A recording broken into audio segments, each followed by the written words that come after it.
이 전기 에너지 쪽은 사실 처음 배우면 진짜 어려워. 진짜 어렵고 잘 몰라. 왜 그렇게 되는지 뭐 그냥 그래서 요거 같은 경우는 내가 오늘 뭐 상세하게 설명을 못 해줘. 그리고 여기에 있는 거 지금 상세하게 설명한다고 해도 너희들 기억도 못 할 거고 있잖아. 그리고 잘 이해도 안 갈 거야, 이 전기 쪽은. 그래서 좀 이렇게 간단하게 하는 방식으로 갈게. 자, 80페이지 봅시다. 자, 전기 에너지의 발생과 이용인데, 자, 전기 에너지는 쭈루루루 우리 이런 에너지들이 있어요. 그냥 이거 뭐 교과적 도덕책 얘기니까 생각할 필요 없고, 자, 중요한 거는 전자기 유도예요. 전자기 유도.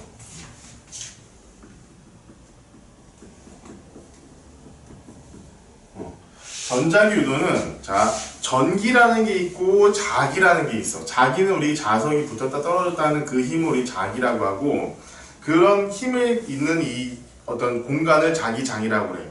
전기하고 자기는 서로 뭐 90도로 직교해가지고 진동해서 진동하는 파동으로 나간다 이렇게 얘기하고 있는데, 그건 너희들한테 너무 어려우니까 그렇게 생각하지 말고 간단하게 생각해. 어떻게?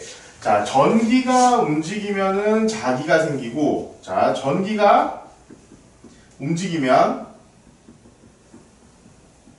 자기가 발생해. 그러면은 자기장이 움직이면은 전기가 발생하지 않겠느냐? 이게 바로 뭐냐면은 여기서 말하는 패러데이 법칙이라는 건데, 이 패러데이 법칙까지 우리 일단 심각하게 알 필요는 없고, 그냥 어쨌든 자기라는 게 움직이면 전기가 생긴다 이거야. 자기라는 게. 근데 우리 자기 중에 가장 대표적인 자기를 갖고 있는 게 뭐니? 자석. 그러니까 자석을 있잖아. 도체. 전기가 흐르는 도체,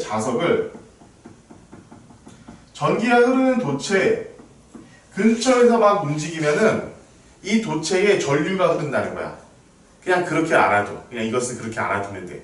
자석이 움직이면은 그 근처의 도체에서 전기가 흐른다. 그것이 지금 이거야. 그때 이 흐르는 전류를 뭐라고 하냐면 우리는 이걸 유도 전류라고 그래요. 자, 얘 유도 전류인데 봐봐. 전자기 유도가 일어날 때 자석을 움직일 경우에 전류가 흐른다. 근데 자석을 움직이지 않으면 전류가 흐르지 않아. 자, 이거야. 전기가 움직이면 자기가 생긴다. 자기도 움직여야 전기가 생긴다야. 움직이지 않고 딱 멈춰있으면은 안 생겨. 하지만 이게 이렇게 움직이면은 전기가 생기는 거야. 실제로 발전소에서 전기를 만들어내는 원리가 바로 이거야. 자석을 엄청 빨리 돌리는 거야. 그 주위에 이렇게 뭐라고 해야 돼? 코일이 잔뜩 감겨져 있고, 이 발전기가 이렇게 생겼어. 어떻게 생겼냐면은 여기 가운데 엄청 큰 자석이 돌아. 이제 사실 전자석이야, 전자석. 자석이 막 돌고 여기 주위에 이렇게 코일들이 엄청나게 많이 이렇게 감겨져 있어. 엄청나게 많은 이 자석을 막 돌면 이 코일에 이렇게 자석이 움직였으니까 자기가 움직여가지고 이 코일에 유도 전류가 엄청 흐르는 거야. 그럼 뭐야? 전기가 만들어진 거잖아. 이게 발전기의 원리고 발전소에서 하는 일이 이거야. 이 돌리는 일을 물이 떨어지는 힘으로 물의 고도차, 물의 위치 에너지야. 물의 위치 에너지로서 이걸 돌리는 것을 수력 발전이라고 하는 거고, 물을 끓여가지고 그 증기로 이걸 돌리는 것을 화력 발전. 그 물을 끓일 때 그것을 석탄이나 석유로 돌리면 화력 발전이라고 하고, 그것을 원자력의 힘으로 물을 끓이는 것을 원자력 발전이라고 하는 거야. 결국에는 뭐 전기를 생산하는 데는 방식은 딱 동일해. 요거 하나야. 대신 이 발전기, 이 안에 있는 엄청나게 큰 전자석을 돌리는 힘을 어떤 걸로 얻느냐. 그게 바로 수력, 원자력, 화력 발전을 가르는 어떤 방식이라는 거지. 자, 봅시다. 이거는 너희들이 지금 하면은 몰라. 자, 81페이지 봐봐. 유도 전류의 방향이야. 유도 전류의 방향. 그냥 이거는 이대로 외워. 여기 있는 글자 그대로 외워. 자, 코일의 자석을 가까이 할 때와 멀리 할 때는 전류는 서로 반대 방향으로 흐른다. 딱 요 그냥 그 말 자체를 그냥 외워. 여기를 그냥 표시를 해놓고 이것은 그냥 외우면 돼. 이거 좀 깊이 들어가면은 이것은 고등학교 가가지고 배우게 되기 때문에 지금 여기서 내가 가르쳐 준다고 해서 너희들이 그때까지 기억할 수도 없을 거야. 이것은 있는 그대로 그냥 바로 외웁시다.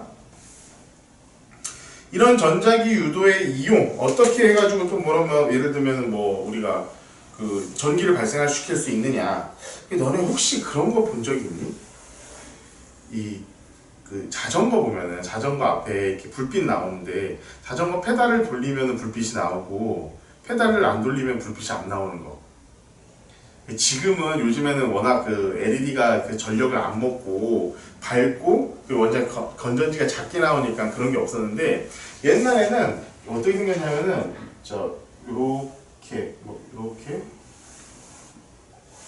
이런 식으로 돼가지고 여기 이렇게 이런 식으로 해서 이 바퀴가 이렇게 돌아갈 때 있잖아. 이 바퀴에다 이것을 딱 갖다 붙이면은 얘를 막 돌리는 게 있었어. 얘가 막 바퀴가 이렇게 굴러가면서 여기 있는 동그라만 조그만한 그런 어떤 병 뚜껑 같은 것들을 막 돌려줘.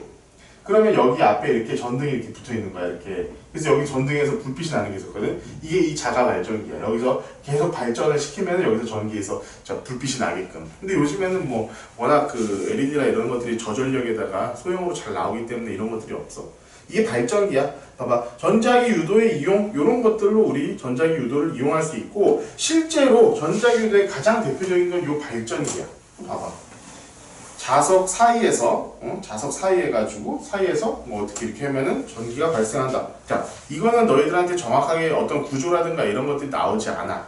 그리고 얘가 어떤 방향으로 돌아가는지 이런 것도 나오지 않을 거야. 그러니까 여기서 너무 깊이 생각할 필요가 전혀 없습니다. 그냥, 아, 그렇구나. 자석이 어떤 뭐 도체 근처에서 자석이 움직이면은 그저 전기가 생긴다.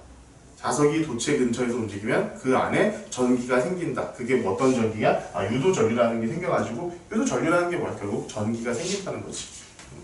이렇게만 알고 있으면 돼. 자, 다음 똑같은 얘기 하고 있어. 전기에너지의 전환과 이용이야. 쭈루루룩 보면은 화력발전, 수력발전, 풍력발전 이런 거 있지. 결국에는 이거야. 자석을 돌리는 힘을 도대체 어떤 걸로 활용을 하느냐. 수력발전, 화력발전 같은 경우는 뭐 석유나 석탄을 태우는 거고, 수력발전은 물의 낙차를 이용하는 거고, 풍력발전은 바람을 이용해가지고 이 발전기를 돌리는 것이 바로 우리는 발전이 되겠다. 그럼 자외선에서 우리 전기에너지 어떻게 쓰니? 다 써. 엄청나게 많이 써. 엄청나게 많이 써. 전등, 토스터기, 청소기, 뭐 열, 에너지, 운동 에너지, 빛 에너지 이런 걸로 다 바꾸어서 쓸 수 있다는 거지. 전기 에너지라는 것 자체를 우리가 빛으로도 바꿀 수 있고 뭐 운동 에너지로도 바꿀 수 있고 열 에너지로도 바꿀 수 있다. 이 얘기를 하고 있는 겁니다. 전기 에너지는 뭐 비교적 안전하고 공해가 적다 뭐 이렇게 하는데 사실 뭐 이게 안전한지는 나도 잘 모르겠어. 불이 안 난다 했는데 내가 보면 큰 차이는 없을 것 같거든. 자, 그리고 뭐 에너지 전환과 보존. 여기 마찬가지야. 에너지는 항상 보존되게 돼 있어. 예를 들면은 여기서 발생한 전기 에너지가 실제로 우리가 뭐 쓸 수 있는 그 모든 힘 자체는 다 똑같은 에너지 보존의 법칙에 의해 가지고 똑같은 에너지라는 거야. 내가 선풍기를 틀어가지고 바람을 받으면은 바람을 받은과 동시에 그 모터에서 또 열이 나잖아.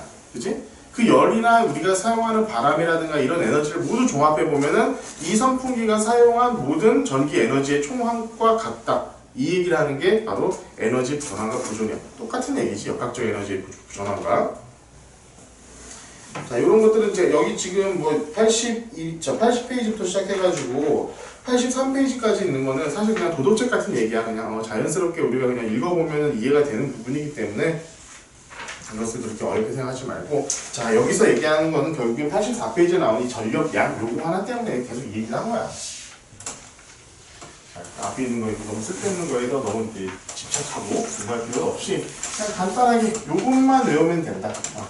실제로 공식은 요것만 외우면 된다. 자, 소비 전력은 시간분의 전기 에너지다. 자, 소비 전력은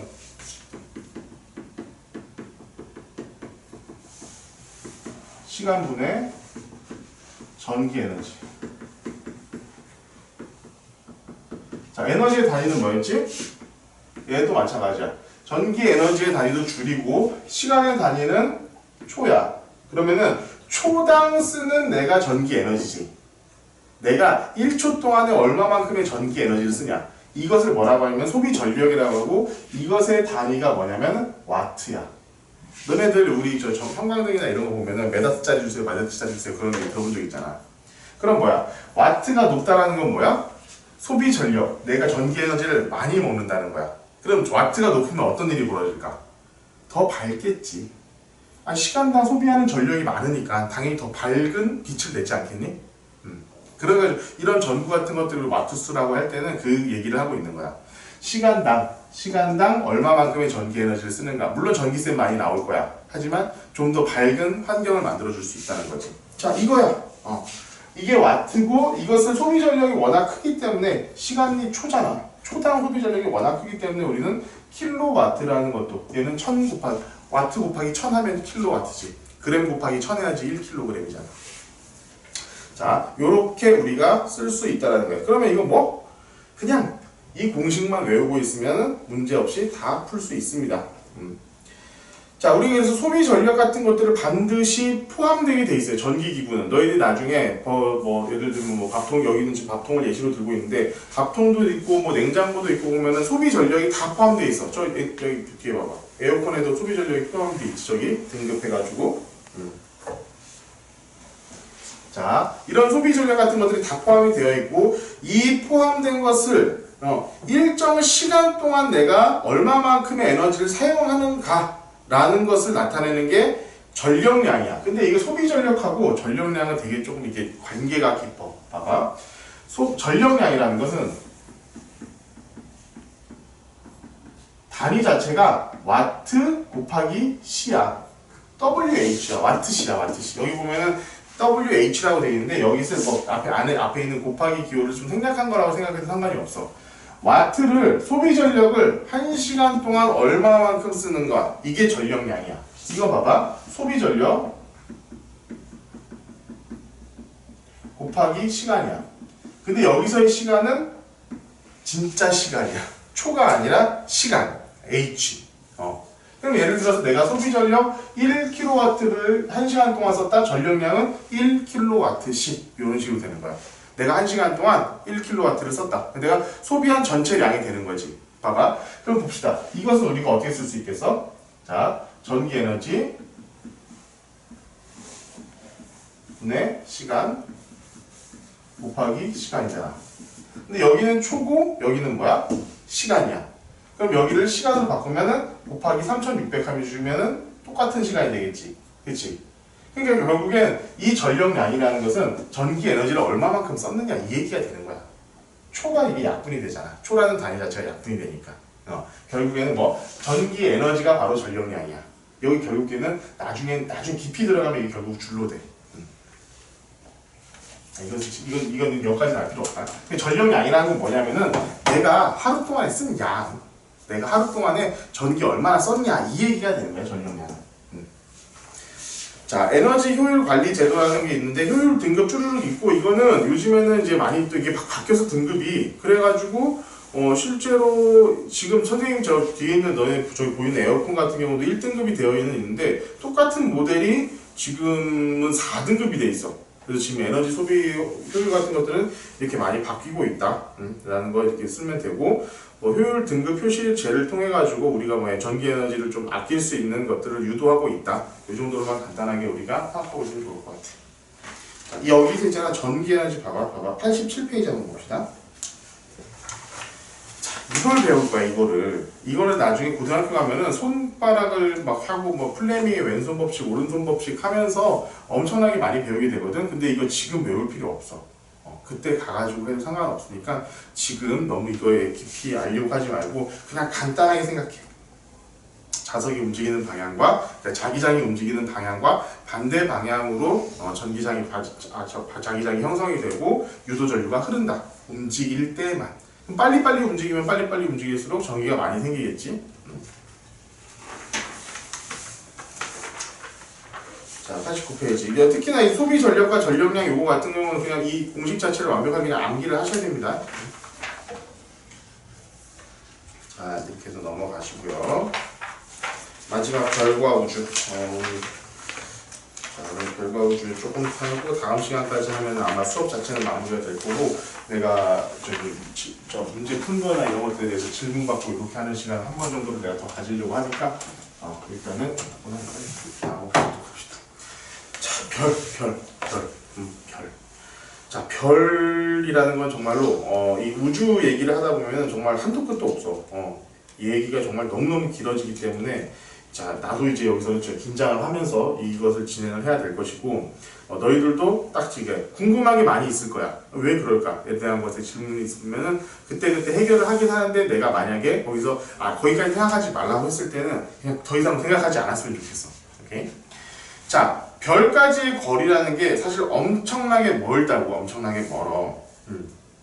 그래서 이 어떤 별까지의 거리를 잴 때 우리가 어떤 여러 가지 이런 단위들이 있는데, 그 단위들 중에 제일 처음 배워야 될 것이 뭐냐면은 시차야, 시차. 시차라는 것은, 여기 시라는 것이 시간의 시자가 아니라 보일 시, 눈으로 보는 것, 시각할 때 그 시야. 보이는 것의 거리라는 것의 차이가 있는 게 바로 시차라는 거야. 봐봐. 연주 시차라고 하는 건데, 자, 지구가 태양을 돌고 있지? 태양이 여기 이렇게 있어. 지구가 있잖아. 이렇게 태양 주위를 돌고 있다고. 근데 우주 공간이라는 것은 우리가 밤하늘을 딱 바라보면은 별들이 하나의 평면에 다 붙어 있는 것처럼 보이지만, 실제로 그냥 공간 자체를 우리가 따지고 보면은, 야, 여기에 있는 별도 있고, 여기 있는 별도 있고, 여기 있는 별도 있고, 다 그렇잖아.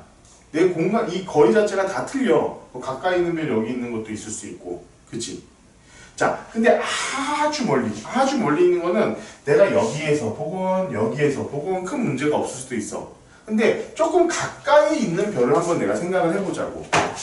자, 근데 우리의 눈은 얘네 별들이 다 하나의 평면에 있다라고 생각하지. 그치?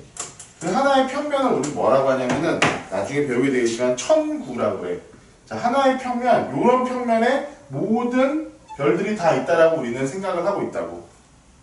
딱 봤을 때, 하늘 볼 때, 요 앞에 있는 별하고 저 뒤에 있는 별하고 구분되니, 너희들은? 못해. 할 수 없어. 우리 눈은 그걸 비교할 만큼 이렇게 먼 곳을 확인할 수가 없어. 그리고 들어오는 빛으로 들어오는 거기 때문에 전혀 확인할 수가 없다고. 그러면은, 봐봐. 요 앞에 있는 별을 내가 하나 볼게. 요 별이 하나 여기에 있어. 그리고 여기 이제 멀리 있는 별, 여기, 좀 더 가까이 있는 별 여기 하나가 있다고 한번 생각해보자. 그럼 이 별이나 우리 지구상에서 볼 때는 다 여기에 박혀있다라고 생각을 한다는 거야. 그렇지? 무슨 소리인지 알겠어? 그리고 여기 진짜 이 멀리 있는 이런 별도 있겠지. 자, 봅시다. 얘를 내가 그러면은 이 빨간색 별을 이렇게 하고, 요 가운데 있는 별을 내가 파란색 별로 한번 별을 씌울게. 근데 이 파란색 별을 봤을 때, 내가 이 지구에서 얘를 지금 보면 이 파란색 별은 여기 있는 것처럼 보일 거야. 그치? 그치? 여기서 봤을 때는. 그러면 내가 이 별이 기준별이 되는 거지. 이 기준별을 기준으로 해가지고, 얘는 딱 하늘을 봤더니만 왼쪽에 있네. 그치? 그런데 봐봐, 얘가 일로 왔어. 그럼 좀 가까이 있는 별은 어떻게 돼 있어? 여기 있는 것처럼 보일 거 아니야, 이제는. 이 별의 위치가 바뀐 건 하나도 없어. 그런데 내가 지구가 여기에 있느냐에 따라서 이 별의 위치가 이렇게 바뀌어 보인다는 거야. 이렇게 보일 수가 있는 게, 이게 바로 시차야. 이때 보이는 방식과 여기에서 보이는 방식의 차이가 생기기 때문에 우리 이것을 시차라고 불러.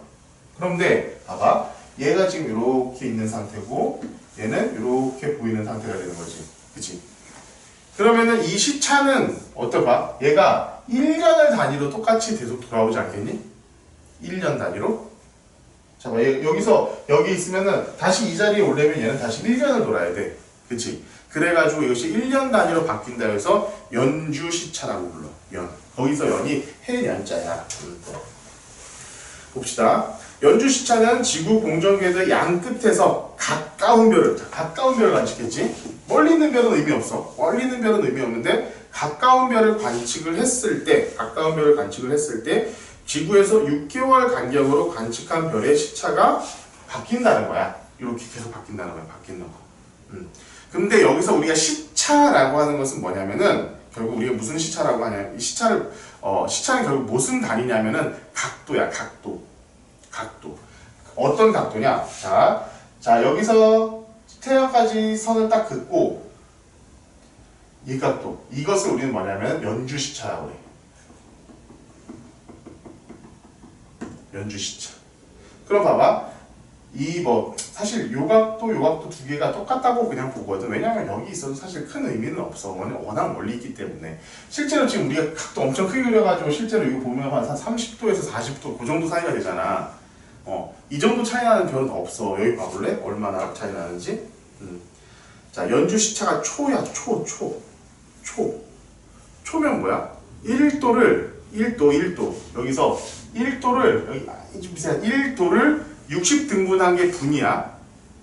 그 60등분한 1분을 또 60등분한 게 1초야. 그러면 이것도는 그냥 각도가 없는 거라고 봐도 무방해, 진짜. 근데 그것을 지금은 측정을 할 수가 있어. 아주 정밀한 방식으로. 그럼 뭐야? 1도에 60을 나누고 또 60을 나눴으니까 1도라는 걸 3600분의 1로 나눈 거야. 66은 36이잖아. 1도에 3600분의 1이라는 굉장히 아주 미세한 각도를 우리는 연주시차에 나타내고, 그 연주시차분의 1을 우리는 그 별까지의 거리를 파섹이라는 단위로 우리가 불러. 이 연주시차가 예를 들어서 1초다라고 했을 때 1초면은 1초분의 1 해가지고 이게 1파섹이 되는 거야.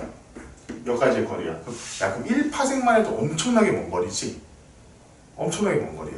그 봐봐. 얘가 연주시차가 지구하고 가까우면 가까울수록 어떻게 되겠어? 각도가 커지겠지.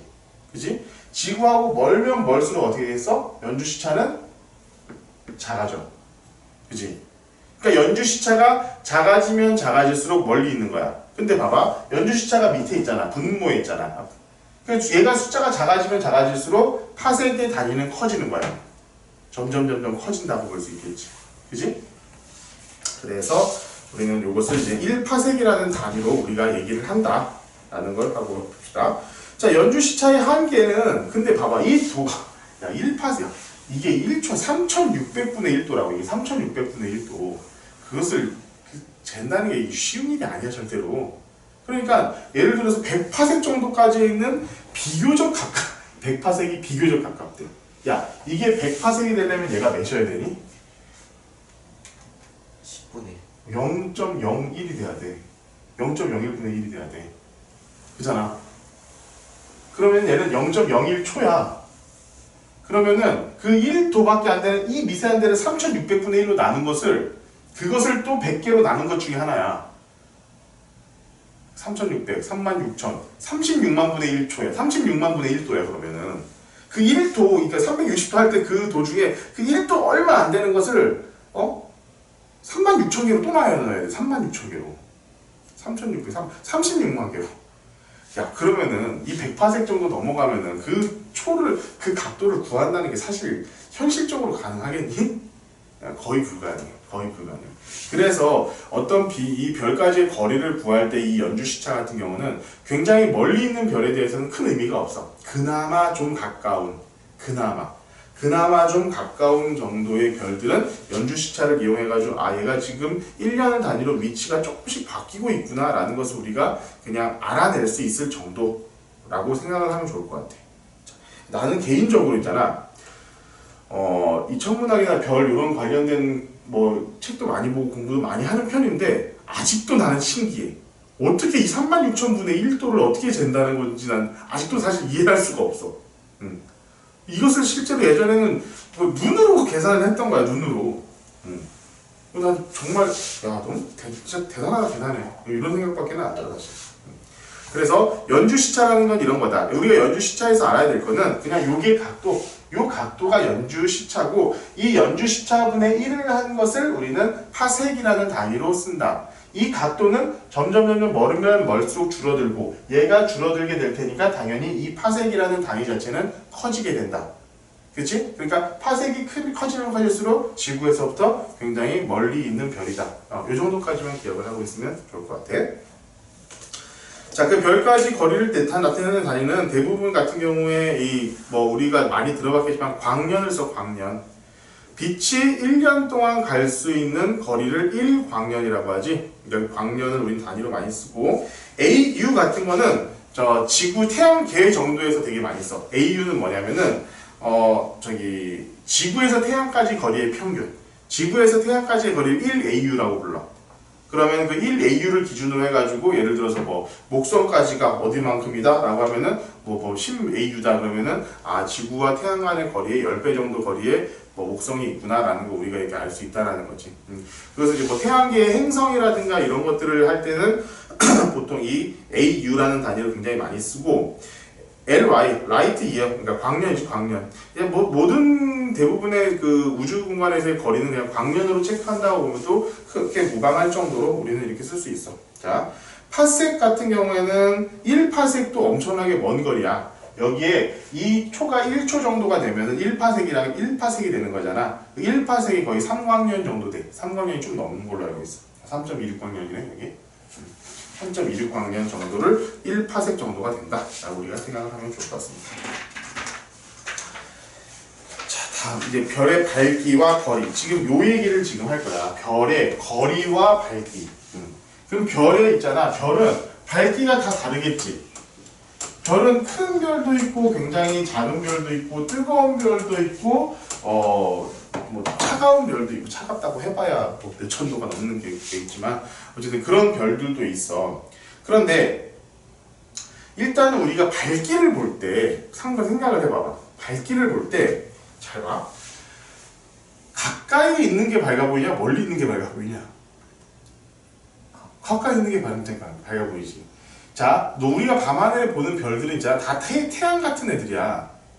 근데 봐봐. 우리는 지금 태양 봐봐. 우리 지구를 완전히 밝게 만들 정도로 이렇게 환하게 보이지. 엄청 밝게 보이지. 그런데 밤하늘에 있는 별들은 태양보다 훨씬 더 밝은 별들도 많고 훨씬 더 큰 별들도 되게 많거든? 근데 걔네들 어떻게 돼가고 있어? 안 보이잖아. 그냥 점으로만 보이잖아. 빛으로. 그럼 뭐야? 당연히 거리의 문제야. 거리가 가까울수록 밝고 거리가 멀수록 저기 뭐냐 밝기가 줄어들어. 그런데 그럼 거리에 대한 밝기가 어떤 식으로 바뀌는지 한번 보자. 자, 여기 광원이 이렇게 있어. 그러면은 내가 이렇게 광원이란 것은 지금 보면 이렇게 2차원 평면처럼 보이지만 실제로 사방으로 뻗쳐나가는 거잖아. 사방으로. 그치? 그러면은 이것을 4개의 방향으로 한번 우리가 생각을 해보자고. 이렇게. 그러면 이렇게 이런 식으로. 그리고 여기보다 가운데 앞에 있는 거. 그리고 한 배 더 가서.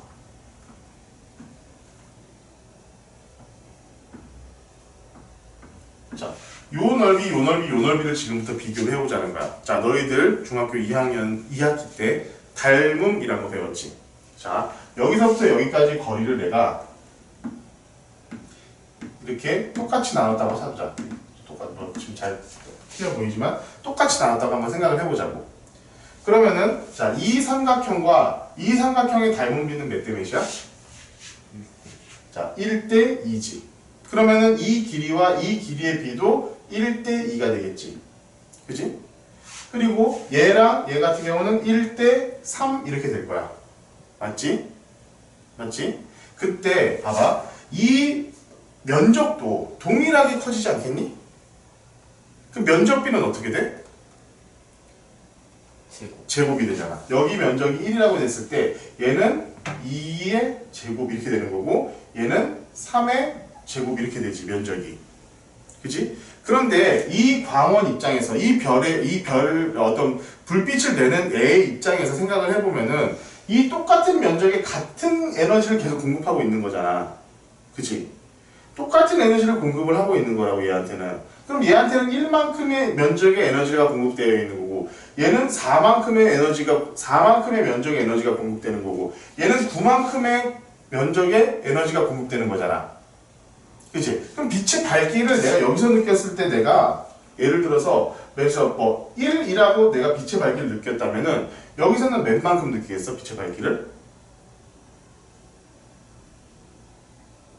4분의 1이 되는 거야. 여기서는 어떻게 되겠어? 9분의 1이 되겠지. 자, 요것을 이렇게 생각해봐. 이렇게. 이 면적이 지금 4배가 된 거야. 얘의 면적보다 4배가 됐어. 그러면은 이 하나에 들어갈 에너지가 이 4개로 분산된 거잖아. 그치? 그러니까 여기 4개를 내니까 4분의 1이 되는 거고 여기는 9개로 분산이 된 거잖아. 그치? 그래서 전체적으로 에너지는 빛의 밝기를 느껴지는 거는 9분의 1로 밝혀진다는 거야. 지금 바로 이게 110페이지에서 했던 얘기야. 결국 별의 밝기라는 것은 거리에 따라 달라지긴 하는데 얘 별에서 나온 빛은 사방으로 펴지면서 점점 넓어져. 이거야. 1, 2, 3 이런 식으로. 넓이는 1, 2의 제곱, 3의 제곱 이런 식으로. 그런데 빛의 양은, 그러니까 빛의 양은 결국 어떻게 돼? 여기에서의 빛의 양이 전체 크기나 여기에서의 빛의 양의 전체 크기, 여기에서의 빛의 양의 전체 크기가 같다는 거야. 근데 면적은 제곱이 되면서 넓어져. 따라서 어떻게 되냐? 같은 넓이에서 받는 빛의 양은 2의 제곱분의 1, 4분의 1, 3의 제곱분의 1 이렇게 해가지고 제곱에 반비례하면서 거리의 제곱에 반비례하는 빛의 양이 우리에게 도달이 된다. 이 얘기야.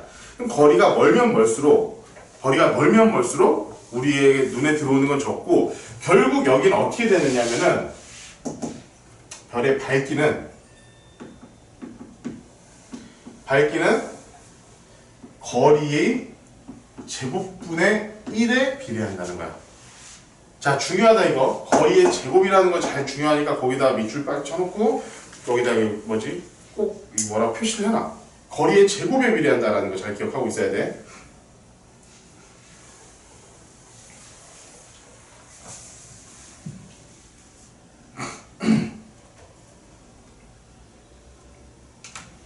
자, 그래서 이 별의 밝기라는 걸 지금부터 정의를 내릴 텐데, 자, 일단 제일 처음에 이 별의 등급을 나눈 사람이 누구냐면은 히파르코스야. 히파르코스라는 사람이 이제 고대 그리스의 과학자인데, 이 사람이 별의 밝은 별도 있고 밝지 않은 별도 있고 해가지고 1등급부터 5등급까지 나눴어. 이 사람이 나눴는데 이건 현재는 전혀 의미 없습니다. 왜냐하면은 이 당시만 해도 별이 이렇게 우리보다 좀 더 멀리 있다, 좀 더 가까이 있다라는 걸 판단할 수 없었어. 그냥 하늘에 있는 하늘의 한 면에 별들이 다 떠 있는 것처럼 보였었기 때문에. 그래서 여기 있는 것들은 전혀 의미 없이 그냥 밝은 건 1등성, 그리고 가장 어두운 별은 뭐 5등성, 뭐 이런 식으로 등급을 매겼었던 그런 기록이 있고, 이제 우리가 뭐 16세기, 17세기부터 시작해가지고 이제 망원경이라는 게 발달되면서 이 별이라는 것을 좀 더 깊이 있게 관측을 할 수 있게가 되었지. 이렇게 되면서 진짜 눈으로 볼 수 없었던 별들까지도 하나하나 볼 수 있게 되었다는 거야. 그래서 뭐 6등급보다 더 어두운 7등급, 8등급 뭐 이런 것들을 했고, 진짜 생각을 해보니까 1등급보다 더 밝은 별들도 하나하나 우리가 알게 되더라 이거야. 그래서 이때는 막 0등급, 마이너스 1등급 이렇게 해가지고 굉장히 복잡하게 마이너스 1.5등급, 뭐 2.3등급 이런 식으로 해가지고 굉장히 복잡하게 돼 있었는데 여전히 지금도 이거는 이제 더 쓰이지 않아, 이제는. 자, 이제는 결국 최종적으로 우리가 지금 사용하고 있는 건 이건데, 자, 1등급의 별이 6등급의 별보다 약 100배 밝다. 요런 것을 기준으로 한 거야. 1등급하고 6등급은 약 100배 차이의 별의 밝기 차이가 난다라는 것을 기준으로 해가지고 이렇게 하면은 1등급과 2등급, 3등급, 4등급, 5등급, 6등급까지의 빛의 밝기가 어느 정도 차이냐면 2.5배 정도가 돼. 2.5배가 정도가 돼. 그러니까 예를 들면은 한 등급 간 밝기 차이가 2.5배야. 자, 요거는 이제 나중에 집중 분석 여기 나와 있다고 하니까 이따 다시 한번 볼 수 있도록 할게. 자, 볼 보면은 전구 1개 정도가 6등급이면은 전구 2.5개가 5등급이고 전구 2.5 곱하기 2.5를 해가지고 6.3개 정도가 되면은 4등급 땡땡땡 해가지고 1등급이 되면 전구 100개가 되는 거야. 그럼 1등급과 6등급 차이가 정확하게 100분의 1 밝기 차이가 이렇게 되게끔 되어 있다라는 게 뭐냐면은 지금 우리 치고 있는 영국의 포그슨이 발명한 등급, 밝기 차이로 등급을 매기는 게 되는 거지. 오케이? 자, 이제 중요한 것은 여기서 사실 이것은 별의 밝기와 등급 이런 게 있다. 그냥 이렇게만 알아주면 돼. 그런데 여기서 진짜 중요한 것은 겉보기 등급하고 절대 등급이야. 자, 요거 거기다가 별표를 쳐놔. 실제로 문제는 다 여기서 나온다. 별에는 겉보기 등급이 있고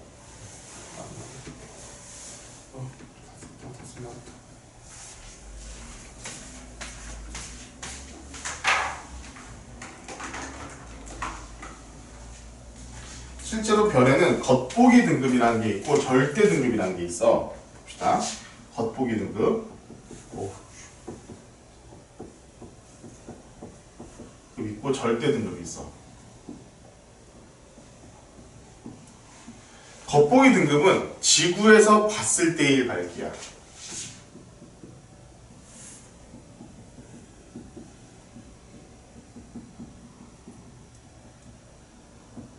절대 등급은 실제 별의 밝기야.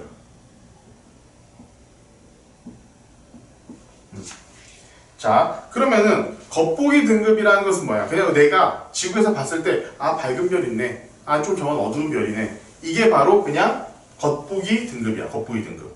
내가 그냥 겉으로 봤을 때 보여주는 거 봅시다. 우리 눈에 보이는 별의 밝기를 등급으로 나타낸 거야. 얘는 자, 일단 겉보기 등급이 작은 별일수록 1등급에 올수록 우리 눈에 밝게 보이는 거야. 이것은 지금 위에서 별의 등급에 따른 밝기 차와 완전히 동일해. 그런데 얘는 중요한 건 하나는 뭐냐면은 거리를 고려하지 않아. 거리를 고려하지 않은 상태에서 엄청 밝은 별이지만 엄청 멀리 있으면 등급이 낮아. 엄청 안 밝은 별 좀 밝지 않은데도 지구랑 굉장히 가까워가지고 내가 밝게 보일 수 있는 건 등급이 높아. 그러니까 이게 실제적인 별의 특징과는 좀 무관한 등급이 되는 거지. 그런데 절대 등급은 뭐냐면은 자, 여기서 중요한 건 10파섹. 우리 모든 별들을 지구에서 딱 그 10파섹 거리에 있다라고 생각하는 거야. 지구에서 10파섹 거리에 있다라고 딱 가정을 해놨을 때 내 눈에 어떻게 보일 것인가? 그게 바로 절대 등급이야. 자, 중요한 거 모든 별을 우리 지구와 딱 10파섹 거리까지 갖다 놓는다는 게 중요해. 갖다 놓은 다음에 그 등급이 내가 지금 봤을 때 겉보기 등급하고 어떤 차이가 있느냐, 요것을 하는 게 바로 절대 등급이야. 그럼 봅시다. 절대 등급이 작은 별일수록 실제 절대 등급이 작다라는 것은 그냥 별 자체가 밝지 않다라는 얘기가 되는 거고, 실제 별 절대 등급이 높다라는 것은 실제 별의 밝기가 굉장히 밝은 별이라는 거야. 그러니까 실제적인 것은 절대 등급이 맞지, 그치? 절대 등급이 맞아. 그러면 봅시다. 절대 등급하고 겉보기 등급을 지금부터 비교를 하자는 거야. 비교. 자, 겉보기 등급이 절대 등급보다 높아. 그러면은 얘를 10파섹에다 갖다 놓으면은 내가 실제로 뭐가 되겠어? 이 겉보기 등급은 굉장히 높아서 밝게 보이는데 얘를 10파섹 정도까지 갖다 놓으면은 어두워 보인다는 거잖아. 그치? 그러면 일단 얘는 10파섹보다 안쪽에 있는 별이야? 바깥쪽에 있는 별이야? 안쪽에 있는 별이야. 10파섹 안쪽에 있는 별이야. 그치? 자, 만약에 겉보기 등급보다 절대 등급이 높아. 그러면 10파섹보다 멀리 있는 애들이지. 그치? 그럼 내가 엄청 밝아도 멀리 있으면은 그렇게 밝게 안 보일 거 아니야. 그걸 얘기하고 있는 게 이 바로 절대 등급하고 겉보기 등급이고, 요게 문제는 하여간 더럽게 많이 나와요. 더럽게 많이 나와. 자, 봐봐. 별의 등급을 이용하여 별까지의 거리를 비교하는 방법이야. 봐봐. 이게 내가 방금 얘기한 거야. 겉보기 등급하고 절대 등급 값의 차이가 가까이 있을수록 차이가 작을수록 가까이 있는 별이라는 거야. 예를 들면 봐봐. 겉보기 등급하고 겉보기 등급에서 절대 등급을 뺐어. 그런데 이 수치가 엄청 커. 겉보기 등급이 그러면 엄청 높다라는 거지. 그러면은 뭐야? 엄청 가까이 있는 별이라는 거야. 그치? 겉보기 등급과 절대 등급이 같으면 뭐야? 아, 그 별은 그냥 원래 10파섹 거리에 있는 그런 별인 거야. 그렇지? 자, 겉보기 등급이 절대 등급이 별보다 밝은 별. 10파섹보다 가까이 있는 별이기 때문에 자, 10파섹보다 가까이 안쪽에 있는 별이라는 거지. 10파섹 안쪽에 있는 가까운 별. 만약에 겉보기 등급보다 절대 등급이 크면은 10파섹 바깥에 있는 멀리 있는 별이구나. 우리 요렇게 판단을 할 수 있다라는 거야. 문제는 여기서 다 나온다. 여기서. 알겠지? 자, 오늘 여기 113페이지까지 할 건데, 자, 빛을 내는 물체와 색의 온도. 우리 이거는 조금 한번 생각을 해보자. 내가 너희들을 보고 너희들이 나를 볼 수 있는 건 뭐야? 빛을 보고 있는 거지. 근데 이게 내 몸에서 나오고 있는 빛을 보고 있는 거니? 아니잖아. 뭔가의 광원에 의해서 빛을 받았고 그 빛이 반사되는 걸 보는 것이 지금 너희들이 날 보고 있는 거야. 내가 너희들을 보고 있는 것도 마찬가지고. 근데 봐봐. 쇳덩이 같은 것들을 굉장히 달구면은 스스로 빛을 내기 시작하지. 스스로 빛을 내. 걔는 막 쇠통에서 만들면 엄청 뜨겁게 만들어가지고 바깥에다가 딱 갖다 놓으면은 아무리 깜깜해도 보일 거 아니야. 스스로 빛을 내고 있기 때문에. 불이 보이는 이유는 그거야. 뜨거우니까 스스로 빛을 내고 있기 때문에, 에너지를 내고 있기 때문에. 태양이 빛을 내고 있는 것도 마찬가지야. 에너지를 막 방출을 하고 있기 때문에 그것이 빛이라는 에너지로 우리에게 도달을 하고 있는 거라고. 그런데 그럼 그 빛이라는 것이 어떤 애들에게 나올 것이냐? 이것은 바로 이제 전자기파 얘기를 조금 하면은 쉬워지는데, 자, 우리 혹시 요즘 이제 뭐 코로나 바이러스 때문에 난리지? 그러면서 체온 측정하잖아. 이게 저기 뭐냐 공항 이런 데서. 그때 보면은 적외선 카메라로 너희들을 찍으면은 몸에 뜨거운 부분이 있으면 빨갛게 보이잖아. 그치? 그것을 측정을 하는 게 이제 적외선 카메라인데, 그 열을 측정하는 게 적외선 카메라인데, 열을 가지고 있는 모든 물체는 그 에너지를 뿜어내. 그런데 눈에 보이지가 않는 거야. 에너지를 뿜어내고는 있지만 눈에 보이진 않아. 그런데 적외선 같은 경우는 아주 미세한 빛도 감지를 하는 거야. 우리 눈에 보이지 않는. 열을 바로 감지할 수 있다는 거거든. 야, 이거 이렇게 얘기하자면 조금 길어. 그러니까 가자고. 조금 근데 온도가 뜨거워지고 있어. 점점 뜨거워져. 점점 뜨거워지면 어느 순간부터는 그 자체로서 빛을 내기 시작해. 그게 뭐냐? 예를 들면 뭐 쇠를 달군다든가 이렇게 하면은 빨갛게 점점 바뀌잖아. 그치? 빨갛게 있다가 점점 주황색이 나와. 그 다음에는 나중에는 결국 파란색까지 나와. 파란색이 가장 높은 온도가 되는 거야. 그것을 지금 여기 별의 표면 온도로 나와 있는 거야. 별의 표면 온도로 나와 있는 건데, 자, 붉은색이 가장 낮은 온도. 점점 올라가가지고 파란색이 되면은 제일 높은 온도가 돼. 이거 무슨 색깔이니? 잘 보면은. 이거 빨주노초 파남보야. 빨주노초 파남보. 조금 다르긴 하지. 여기 뭐 백색이 나오고 이러잖아. 왜냐면은 빨주노초 파남보가 다 한 색깔로 보이면은 무슨 색깔이 나오니? 하얀색이 나와. 자, 왜 하얀색이 나오냐면은 봐봐. 붉은색인 거 지금 말해 3500도 이하면은 3500도 여기 켈빈이야. 켈빈이라는 것은 절대 온도고, 우리 섭씨 온도에다가 273도를 더하면 이게 절대 온도라는 게 나오는 거야. 이 절대 온도 0도 이상이 되면은 무조건 에너지는 나와. 그런데 3500도 정도가 되면은 3500 켈빈 정도가 되면은 그때부터는 스스로 빛을 내기 시작해. 스스로 빛을 내는데 그게 가장 처음에는 빨간색 정도로 나오다가 에너지가 점점 높이고 온도가 올라가면서 어떻게 되냐면은 점점 빨주노초 파남보가 나오기 시작하는 거야. 이 보라색이 넘어가면은 그때부터는 자외선이 나오기 시작해. 눈에 보이지 않는 것이 색깔이니까. 자, 근데 보면은 중간에 갑자기 흰색으로 바뀌잖아. 왜 그러냐면은 어쨌든 이 뜨거운 데에서 나오는 온도는 이 3500도에서 나오는 에너지, 그리고 3500도에서 5000도에서 나오는 에너지, 5000도에서 6000도에 나오는 에너지가 동시에 나오고 있기 때문에 흰색으로 보이는 거야. 그냥 흰색으로 보이는 거야. 이 이전의 온도에서 나오는 그런 온도들도 다 같이 나오고 있기 때문에 그 색깔이 다 합쳐져 가지고 흰색으로 보이는 거야. 그냥. 그런데 이제 점점 이제 보면은 청백색, 파란색이 되잖아. 이 파란색은 진짜 보라색 에너지가 너무 강하게 나오고 있기 때문에 그것이 흰색이 조금 희석이 돼가지고 파란색처럼 보이는 거지. 그러니까 이게 가장 뜨거운 거야. 차가워 보이니까 파란색은 우리 보통 이게 차갑다라고 생각을 하는데, 차가운 게 아니라, 전혀 차가운 게 아니라 가장 뜨거운 상태가 파란색이 되는 거야. 오히려 가장 따뜻한 상태, 가장 좀 차가운 상태가 오히려 빨간색이고, 이 별의 온도에 따른 색깔 뭐 요렇게 된다라는 거 이거 외우고 있어야 된다. 여기 있는 색도 있잖아. 자, 붉은색부터 시작해. 붉은색, 주황색, 노란색, 황백색, 흰색, 청백색, 파란색. 요거는 다 외우고 있어야 돼. 외우고 있어야 되고, 자, 태양은 노란색 별이라고 하고 현재 표면 온도가 약 6000 켈빈이다. 요 정도까지 우리가 알고 있으면 좋을 것 같아. 알겠지? 자, 요거는 조금 어려운 부분이기 때문에 내가 다음 시간에 너희들이 좀 문제를 좀 풀어오면은, 문제 풀어왔을 때 요거에 대해서 내가 좀 하나하나 문제를 좀 다시 한번 좀 풀어줄게. 요건 조금 어려운 부분이고, 이제 다음 시간 우리가 우주 얘기를 하다 보면은, 우주는 뭐 이거 다 거의 다 뭐 도덕책 얘기고, 그 뒤에 나와 있는 것들도 다 거의 뭐 도덕책 얘기야. 그렇기 때문에 한번 쭉 읽어보면서 우리가 진행할 수 있을 테니까, 오늘 배운 것 중에 사실은 좀 중요한 게, 지난 시간에 배웠던 뭐 유전 이런 것들 문제 푸는 기법도 알아야 되지만, 그 뒤에 나오는 이 역학적 에너지의 보전, 그리고 전기 에너지, 그런 다음에 우주에서 별의 등급이라든가 이런 부분들 우리가 문제 구해야 되는 거, 여기까지 문제를 한번 꼭 풀어보고, 자, 주말 통해서 한번 풀어보고, 다음 주 월요일 날도 수업을 할 거니까 다음 주 월요일 날도 나올 수 있도록 합시다. 알았지?